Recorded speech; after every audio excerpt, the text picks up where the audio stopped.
국내 외환 시장에 두 가지 불길한 징조가 나타나고 있습니다.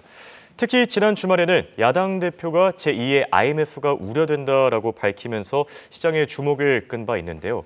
원달러 환율 시장에 나타나고 있는 이 불길한 움직임이 제2의 IMF 위기 신호가 될지 오늘은 이 문제에 대해 알아보겠습니다. 도움 말씀에 한국경제신문의 한상춘 논설위원 나와 계십니다. 안녕하십니까? 네, 안녕하십니까? 네, 미국 증시 지금 연준의 양대 지표인 3월 고용과 인플레이션 지표를 모두 마무리됐습니다. 지금 끝나자마자 연준 인사들의 발언이 쏟아지고 있는데 어떻게 보십니까? 네, 우리가 일론 머스크의 발언 얘기를 좀 아까 얘기했습니다. 예, 저도 생생하게 기억하는데요. AI 관련해서 너무 빨리 예, 그렇죠. 이렇게 개발하면 안 된다는 것이 잉크로 마르기 전에 당신은 그 AI 관련된 스타트업을 창설해서 굉장히 미국에서는 내로남불 뭐 이런 얘기를 하는 것 같아요. 예, 맞습니다. 사회적으로 그 책임 있는 분들이 이렇게 그 자기 말에 대해서 굉장히 신중을 기해야 된다. 파급 효과. 근데 야당 후보가 지난 그 주말에 느닷없이 제2의 IMF가 위기가 우려된다 하다 보니까 예, 시청자분이 한국의 입장에서는 외환위기를 겪은 입장에서는 이 문제에 대해서 좀 진단해달라 하는 이런 시청자의 요구문을 오늘 반영해 드린다 이렇게 보시면 되겠습니다. 예. 사실 그 양대 지표 발표 끝났죠. 뭐 다들 아시겠습니다는 먼저 발표한 그 고용 지표는 완전 고용 수준이고 예, 반면에 그 3월달 그 인플레 지표는 전월 대비해서 많이 떨어졌죠. 예. 생산자 물가 같은 경우는 2.2%포인트, 소비자 물가는 1%포인트 떨어져서 이걸 어떻게 해석할 것이냐. 고용 지표를 보면 금리를 좀 올려야 되고 예. 물가 지표를 보면 사실 금리를 내려야 되고 더더군다나 바이든 정부의 실질적인 경제 컨트롤 타워에 해당되는 옐런 의장은 SB 사태를 계기로 해서 은행 대출이 굉장히 강화되다 보니까 결국 예. 유동성을 회수한다. 그러면 금리 인상과 동일한 효과가 있다. 페드 입장에서는 금리를 동결하지 말아라 하는 이런 시각 속에 지난 그 주말서부터 FMC에 참여했던 모든 멤버를 비롯해서 페드 인사들의 발언들이 이제 쏟아져 나오기 시작하죠. 예. 첫 포문이 월러 페드 이사들. 그래서 금리 인플레이션이 여전히 높다. 그 다음에 금리는 더 올려야 된다. 하다 보니까 그동안 그 나스닥 지수를 중심으로 해서 주가가 좀 많이 올랐지 않습니까? 예. 그 차익 실현과 함께 사실 3대 지수가 이렇게 떨어지는 배경인데요. 이번 주에는 뭐 시청자 여러분 페드 인사들의 얘기를 아주 많이 들으실 것 같습니다. 예. 지금 그 월요일서부터 미국 시간으로 금요일까지 한 10분 이상이 나오실 거로 생각합니다. 특히 우리 시간으로 목요일에 해당된 20일에는 무려 예. 5사람이 이렇게 페드 인사들의 이렇게 발언이 예상돼 있습니다. 역시 그 고용 지표보다는 물가 지표에 가지고 어떻게 해석하느냐 이 문제가 아마 초점이 되지 않겠나 이렇게 보고 있는데요. 예. 전체적으로 보면 이번 같은 경우는 매파 인사들이 좀 많습니다. 올스 굴스비라든가 이런 바이든 인사들은 다음 주에 그 발표될 예정이거든요. 예. 그래서 전체적으로 보면 주가에 사실 부정적 측면도 우려되지 않느냐. 다만 한 가지 우리도 이 시간을 통해서 말씀드렸습니다는 지난주에 JP 모건이라든가 웰스 파고라든가 뱅크 오브 아메리카든가 예상보다는 그렇게 실적이 떨어지지 않겠다 하는 입장도 말씀드렸습니다는 실적이 상당히 좋았죠. 예, 그렇죠. 이번 주도 골드만삭스라든가 이런 쪽에 은행제 실적이 상당히 좋은 거로 이렇게 나오고 있거든요. 그래서 주가 자체는 그 플랫하게 변동성이 강하면서 움직이지 않겠나 이렇게 예상들이 나온다 이렇게 보여집니다. 네. 또 말씀하신 대로 지난 주말 사이에 IMF의 위기론이 오랜만에 고개를 들었습니다. 이런 가운데 국내 외환 시장에 두 가지 불길한 조짐이 나타나고 있다고요? 네, 책임 있는 사람들의 발언은 상당히 신중을 기해야 됩니다. 예. 그런 차원에서 사실 국내 그 외환 시장이 정책 단계에서 불길한 조짐을 해소하기 위해서 굉장히 노력하는데도 불구하고 여기에 불을 지르면 그 피해는 국민들이 당한다 이렇게 이제 보시면 되겠습니다. 예. 일단은 국내 외환 시장의 첫 번째 조임은 환율의 수준 자체입니다. 우리 환율은 대체로는 지금 지난 주말 같은 거를 한번 볼게요. 달러 인덱스가 사실 그 유로 환율이 1.1달러를 위로 넘었습니다. 예. 유로가 그만큼 강세고 달러가 약세라는 얘기죠. 그런 상태에서 달러 인덱스가 작년 9월 말 10월 초에 114에서 101대로 달러가 거의 모든 통화에 약세를 보이고 있습니다. 근데 사실은 우리 그 통화를 한번 보도록 하겠습니다. 예. 우리가 이제 같은 환율 때 달러 인덱스 101대에서 한번 지적해 드렸습니다는 2월 초에는 1228원이었습니다. 예. 근데 그 지난주에는 1298원이거든요. 그럼 시청자분이 왜 이렇게 외환시장에 불길한 조짐이냐면 달러 인덱스가 저렇게 떨어졌다는 것은 대부분 통화에 대해서 달러가 약세를 보인다는 얘기거든요. 예.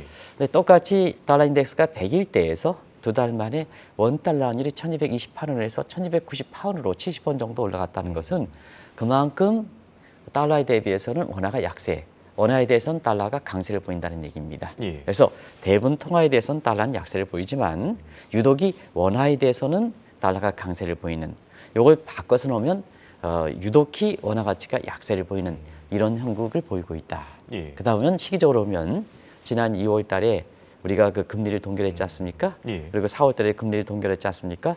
그러면 경우에 따라서는 인과관계를 따지지 않는다면 한은이 금리 동결에 실수한 게 아니냐 하는 이런 쪽의 비판도 나올 수가 있다 이렇게 볼 때 있습니다. 그런 문제를 같이 한번 점검해 보도록 하겠습니다. 네. 방금 한 가지 조짐에 대해서 짚어주셨는데요. 또 다른 불길한 조짐은 뭡니까? 이 대목이 크죠. 이 대목은 한국경제TV를 통해서 예. 제일 먼저 아마 정책 당국자한테 이 원화의 그 변동성이 너무 심하다는 것을 말씀을 드렸거든요. 예.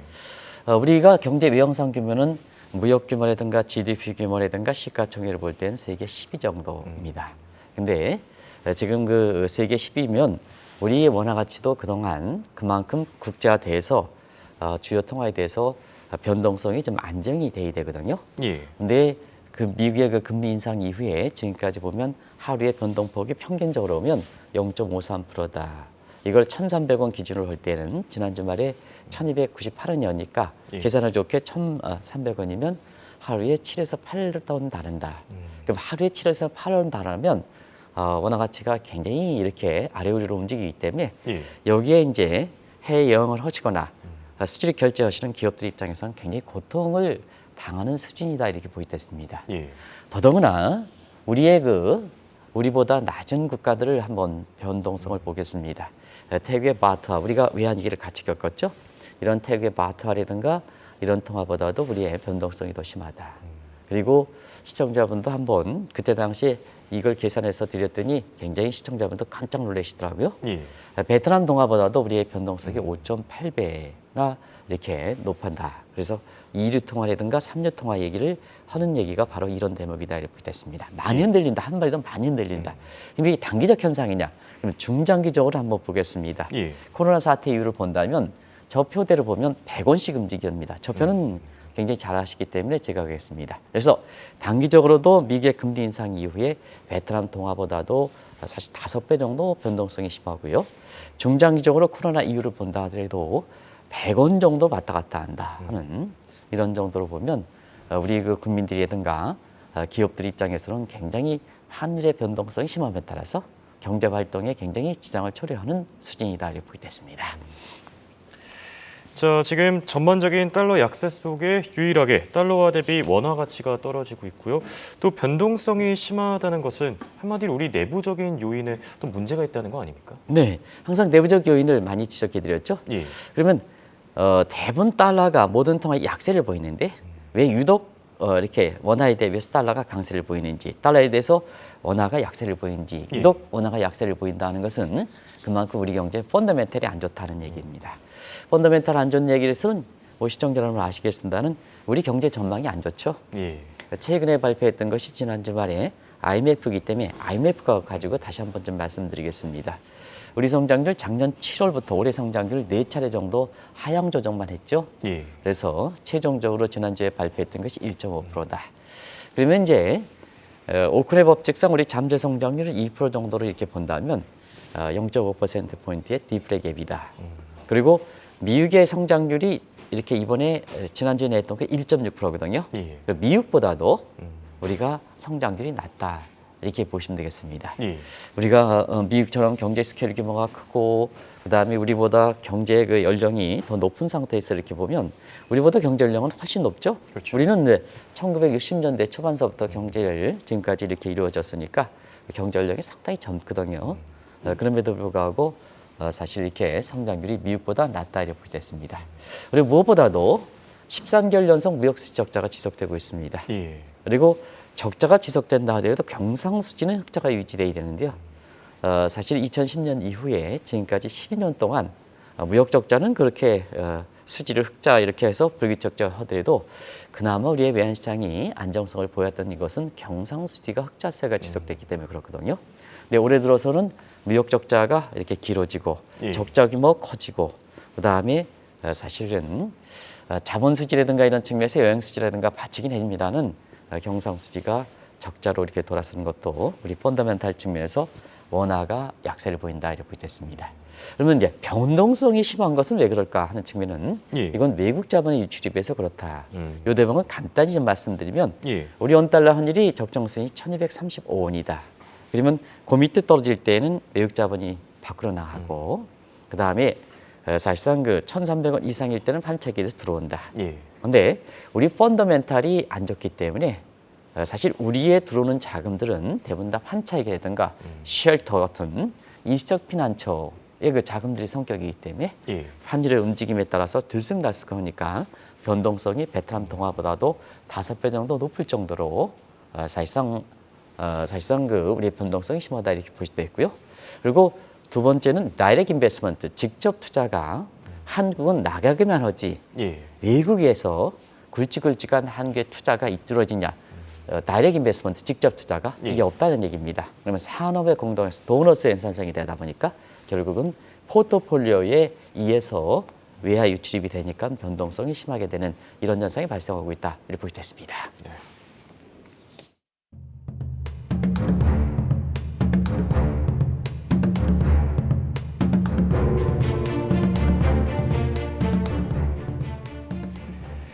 이렇게 원달러 환율의 불길한 조짐이 나타나면서 정책 당국도 참 고민이 커질 것만 같습니다. 지난주에 한은과 국민연금 간의 통화 스와프 체결도 좀 관심을 받지 않았습니까? 네, 우리가 이제 이 시간을 통해서 사실 그 통화 스왑 문제는 대부분 시청자분도 한국과 미국, 한국과 중국, 한국과 일본, 한국과 인도네시아 국가 간의 통화 스왑이 아니고 예.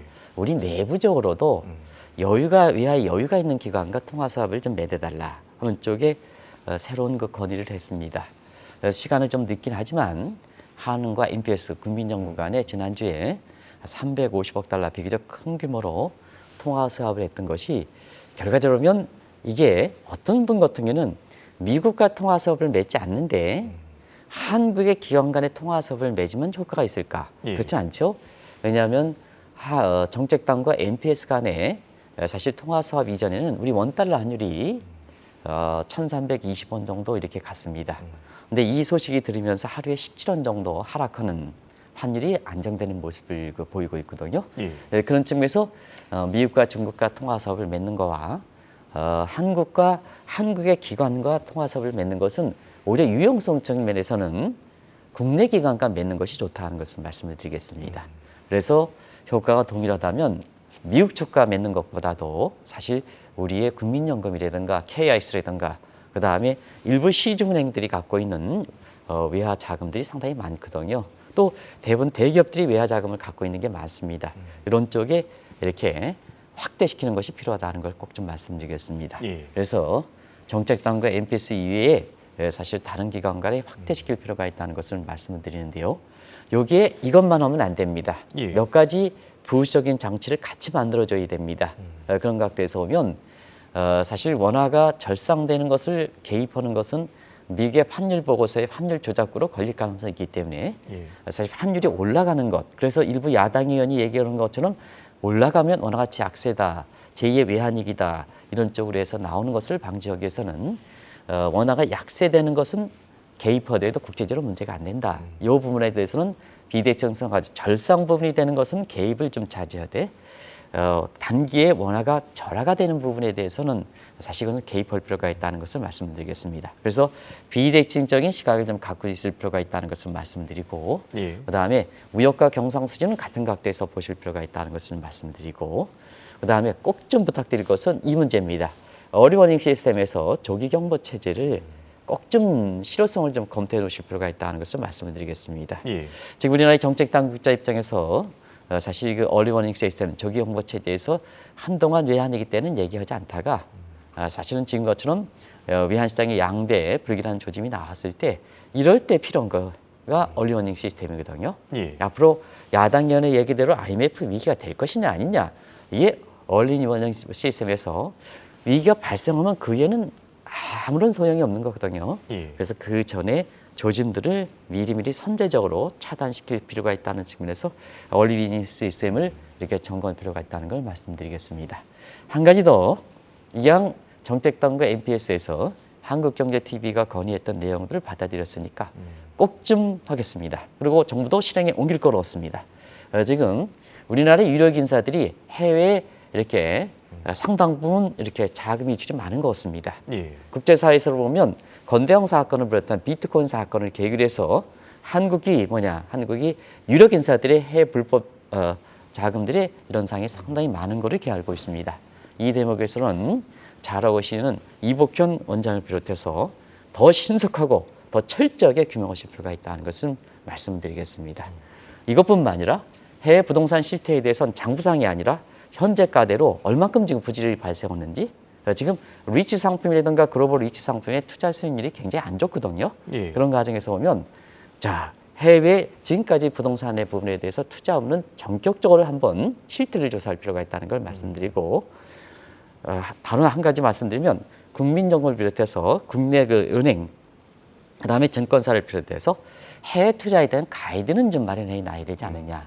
자, 그동안 유행처럼 국내 그 이렇게 기관들이 해외 상업용 건물 시장에서 우리 금융기관들이 이렇게 가격을 올려놨던 부분이 지금 부동산, 지금 상업용 부동산에 대해서 굉장히 부실 우려가 되지 않습니까? 예. 그게 국민 자금 가지고 가서 굉장히 부분은 손실이 발생했던 부분이거든요. 그래서 사실 아무리 그 이전 정부의 모습이라 한다 하더라도 이번에 대해서는 이전에 잘못됐으면 그걸 고치는 게 국민들이 뽑아준 겁니다. 예. 윤석열 정부에서도 과거의 문제다. 그래도 그거 잘못된 거 시정시켜 해달라고 해서 국민들이 현 정부를 뽑아주는 거거든요. 정권의 과거 이렇게 탓하는 것은 사실은 국민 입장에서는 바람직스럽지 않다는 것을 말씀드리겠습니다. 고쳐야죠. 예. 고치는 각도에서 보면 국내 그 증권사를 비롯해서 해외 부동산에 마치 유행처럼 취했던 부분에 대한 실태 점검과 함께 앞으로 이와 같은 사태가 발생하지 않기 위해서는 사실은 가이드라인을 좀 이렇게 마련할 필요가 있는 것이 아닌가 생각합니다. 예. 정책 당국자들이 참고할 만한 내용인 것 같고요. 자, 여기에 한은의 입장도 달라져야 된다라는 목소리 커지고 있습니다. 지난 2월과 4월에 금리 동결에 나섰죠. 그런데 계속해서 매파적인 발언들 쏟아내고 있지 않습니까? 네, 불확실 때는 확실하게 정책 당국자, 특히 돈을 다루는 한은 입장에서는 확실하게 가이드라인을 해줘야 됩니다. 예. 근데 사실은 이것저것 비판 생각해서 금리를 동결하고 이후에 나온 것은 물가를 잡기 위해서 여전히 기자회견이라든가 사실 매파 발언하면 시장은 더 혼란스럽다는 것을 말씀드리겠습니다. 혼란스러울수록 사실 그 정책 당자가 이렇게 어느 정도 안대등 내지는 등불 역할을 해야 된다. 예. 행위는 동결시켜 놓고 앞으로 인파를 가면서 매파 발언한다면 시장이 혼선만 초래한다.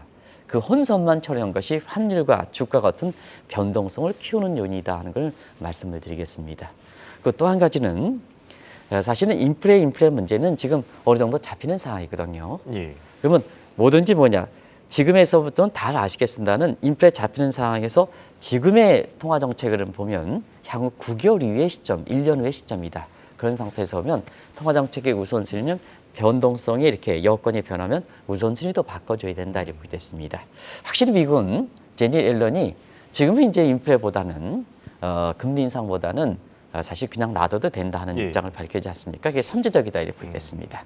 그런 과정에서 우리나라도 지금 가장 문제가 인플레보다는 경제 성장률이 마이너스 0.4고 IMF 전망 보면 올해 미국이 1.6%인데 우리가 1.5%로 너무나는 마이너스로 떨어지는 입장에서는 우선순위를 어디에 두를 것이냐. 예.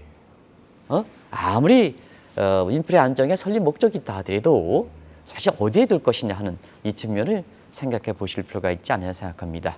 또 외환시장도 변동성이 이렇게 베트남 동화보다 심하면 인플레보다는 원화가치 안정성 문제 이런 문제를 한해서 우선순위를 좀 바꿔줘야 되는 문제가 아닌가 하는 생각이 듭니다. 예. 그런 과정에서 누님이 말씀드리는 지금 펀더멘탈 측면에서는 성장률은 좀 2%를 가져가고 무역 적자가 불가피하다면 경상수지만큼 흑자를 좀 유지해달라 하는 것을 말씀드리고 더더욱이 좀 한 가지 더 말씀드리면 좀 유연한 좀 사고를 좀 가질 필요가 있다는 것 좀 말씀드리겠습니다. 예.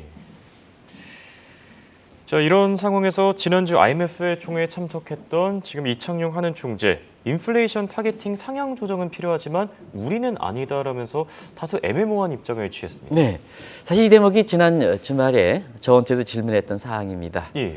이창용 한은 총재께서 IMF 총재에서 자, 신흥국은 인플레 타겟팅을 긍정적이다. 근데 우리는 종전의 입장대로 인플레 타겟팅을 자 2% 고수하겠다는 입장인데요. 이런 게 이제 해외에서 이렇게 보면 신흥국은 인플레 타겟팅은 실질적으로 보면 신흥국은 물가가 왔다 갔다 하기 때문에 실질적으로 신흥국 입장에서 이제 뭐 이렇게 터키든가 이런 국가 입장에서 인플레 타겟팅이 필요가 없습니다. 사실은 예. 선진국이나 경제 정책에서 보면 우리가 마이터리스트 것처럼 MV는 PT에서 이렇게 쭉 해서 이렇게 어느 정도 경제가 이렇게 안정되어 있는 국가의 인플레 타겟팅이지 신흥국처럼 들쑥날쑥하고 최고 통수권자가 왔다 갔다 한다 하는 데는 사실 인플레 타겟팅 2%, 3% 이렇게 그게 가이드라인을 설정한다 하더라도 그렇게 큰 효력은 없거든요. 그래서 예. 첫 번째 비판. 두 번째는 한국은 통화정책상이 신흥국이냐 선진국이냐 하는 입장이거든요. 예. 두 가지 측면입니다. 한국은 인플레 타겟팅이 미국과 일본은 사실 2%라는 의미가 없고 유럽과 똑같이 2%입니다. 그런데 1인당 GDP라든가 여러 가지 사회적으로 하드웨어라든가 소프트웨어를 볼 때는 과연 미국과 유럽과 똑같이처럼 인플레 타겟팅을 2% 설정할 필요가 있겠는가? 그러면 인플레 타겟팅을 똑같다고 해서 우리가 선진국이냐? 예. 그렇지 않다는 얘기입니다. 자, 한국이 하드웨어상은 사실 그 선진국이지만 소프트웨어 상에서는 지금 뭐냐? MSCI의 선진국 예비 명단에 들어가지 않는다든가 하는 측면에서 소프트웨어 측면에서는 아직도 개독의 입장, 신흥국의 입장이거든요. 예. 한은 어떤 입장인가 하는 측면에서 시청자분한테 상당 부분 뉘앙스를 이렇게 주는 이런 쪽의 얘기들이 국제사회에서 나오고 있다 이렇게 보게 됐습니다. 결론을 맺어보겠습니다. 지난 주말에 야당 대표가 제기했던 제2의 IMF 위기설 가능성은 얼마나 되는 네, 겁니까? 가능성 없습니다. 단적으로 말씀드리겠습니다. 예. 우리가 IMF에 이 기회가 오냐 하는 측면에서는 두 가지 지표 가지고 얘기합니다. 머리스 걸슨다의 위기 판단 지표. 요건 이제 단기의 외자 이탈 방어 능력, 그다음에 중장 이론 자금 조달 능력. 요거를 이제 봅니다. 두 번째는 우리의 외환 보유고입니다. 예. 우리가 두 가지 기준으로 볼 때는 IMF 위기 가능성 저는 제로입니다. 그런 각도에서 마지막 말씀드리면 지금 여러 가지로 우리가 어렵습니다. 야당 대표도 사실 우리 경제를 풀어가야 됩니다. 같이 풀어가야 됩니다. 그게 내년 총선이라든가 경우에 따라서는 나중에 대통령 선거에서 표를 얻는 방법입니다. 예. 우리 국민 여러 가지 어렵습니다. 같이 풀어가주기 바랍니다. 민생이라는 걸 그런 게 강조하면서도 당리당략 차원에서 가능성이 없는 거 가지고 IMF 제2의 IMF다. 시청자 여러분도 먼 미래에서 기억 속에 저편에 들어가 있던 것을 끌고 나와서 사실 이렇게 시청자분이 오늘 좀 얘기해달라, 말씀 진단해달라 이렇게 하면 안 좋다는 얘기입니다. 예. 사실 지금 상황에서 제2의 IMF 위기 여기에 대해서 제가 위기 판단 지표 가지고 얘기하지 않는다 하더라도 시청자분이 다 판단하실 거로 생각합니다. 이걸 결론을 말씀드리겠습니다. 네.